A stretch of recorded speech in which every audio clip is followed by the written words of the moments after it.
Mi por ilustrar isso aqui com outro gráfico com o lanspakket da guardo atendi.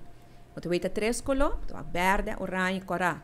Den lanspakket, den rapportage de execução. Cada quartal nós publicamos isso aqui, nós estamos mandando para o parlamento também.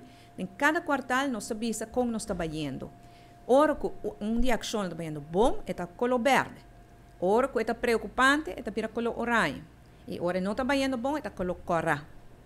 Se você bom, é para mim pie chart, é para mim círculo, tá? É caso de Aruba, nós temos mais pouco de oranje e nada de coral. O resto, a grande maioria está em verde, e é aí que a reforma está indo de maneira planeada, está indo bom.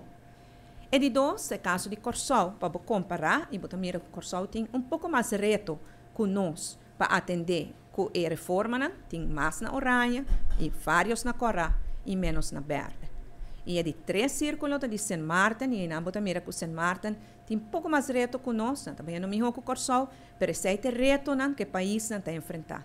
Se você aqui assim, você mira que Aruba está cumprindo que palabração assim, den onderlinge regeling de novembro 2020, está cumprindo com a reforma, e manema bisa, cada quartal nós temos informar o parlamento e nós temos publicar que te passa que nós temos tomar de reforma e com esse não está indo.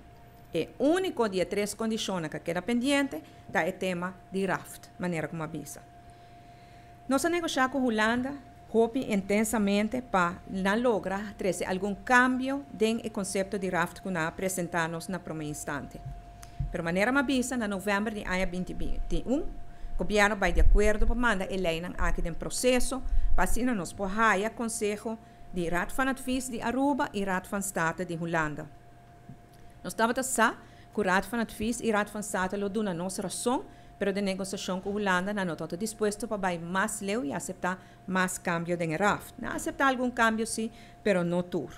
E verdade, maneira que nós premirar Raad van State de Holanda e Raad van Advies de Aruba, estava a hope crítico de um conselho e não quer que a lei de raft é o melhor instrumento para Aruba agora aqui. O seguinte passo estava que a lei não guarda mandar parlamento de Aruba e de Holanda. De com Holanda, maneira uma bisa agora, passou uma lei de reino, tá aí na Holanda não está vota ribaje, não aqui. E respeito se trata supervisão solamente de Aruba, aqui na Aruba nenhum parlamentário pode algo de bisa dentro, tá aí na Holanda não está vota. Parlamentário na Aruba por lobby que são de Holanda, pero na fim do dia não está vota, te são de Holanda tá vota.